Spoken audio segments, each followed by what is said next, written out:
Florida Congressman Jimmy Patronis, thank you for your time and for joining us this morning. Good morning. Thank you for having me.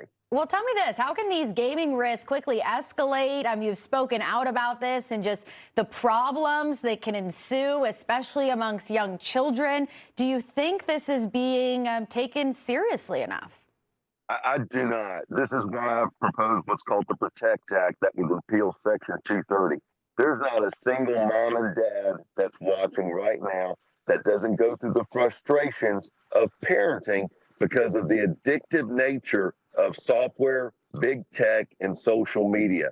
These devices are made to be sticky. They're a digital fentanyl, and I get it. They're entertaining, but they do cross the line in a parent like myself's own opinion. So, Congressman, I wanted to go there, actually. Do issues like these occur due to the parents' lack of awareness, or is this solely the responsibility of Roblox? Look, I think it's all the above. Look, if you raise a child, we can have a society with no devices, okay? And I think that's okay, but it's hard. Peer pressure, you get these devices in their children's hands, and look, there are entertainment and educational value to them. But there's also the other side of it where they become part of an addiction. Take your device away from your child. See if they have a temper tantrum. Take your device away from the child. See if they will willingly want to do their homework. They don't. They are creating a device that is forcing and creating an eyeball addiction. The stickiness of the device has become part of where the roadblocks is winning financially.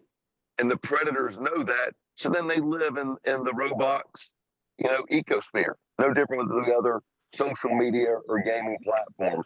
So it's a little bit different than when I was growing up. I know society is going to have to deal with change, but we need the device manufacturers and big tech to not try to replace parenting. And unfortunately, this is where I feel like Section 230 is where they're standing behind and not taking the role they have in day-to-day society seriously. Yeah, we've seen this getting worse and worse and almost over the years. We might have not realized how addictive some of these platforms can be. And to your point, you can take the screens away, but whether it's a friend at school or just that little bit of time, they're going to get it somehow, maybe. So we got to protect these kids, especially there's predators on these platforms. You tweeted, quote, I've been seeing a lot of conversation around the AI race with China, and I absolutely want the United States to lead, but we can't forget about protecting our kids in the process. Big tech is controlling children. If that doesn't change, the future we're building won't be worth it. Are we too far gone here? Is there a way to scale it back?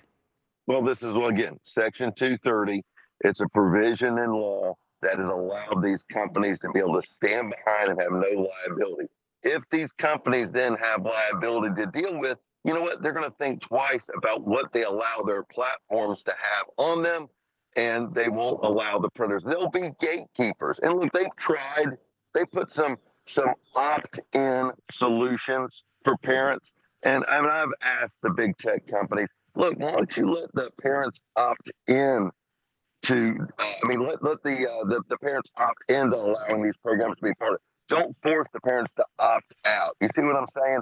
So these devices they've got out there, unfortunately, are open until the parents shut the door. And even at that, my kids, they're a hell of a lot better at these devices than I am. They're always finding a different way to get around whatever parental controls I put in. Yeah, and a lot of these games have also these messaging platforms on them as well, and you really have no idea who they're talking to. But Congressman Jimmy Patronis, thank you so much for joining us this morning. Take care. Thanks for having me. Information. Truth is freedom. Is Newsmax. It's real news for real people.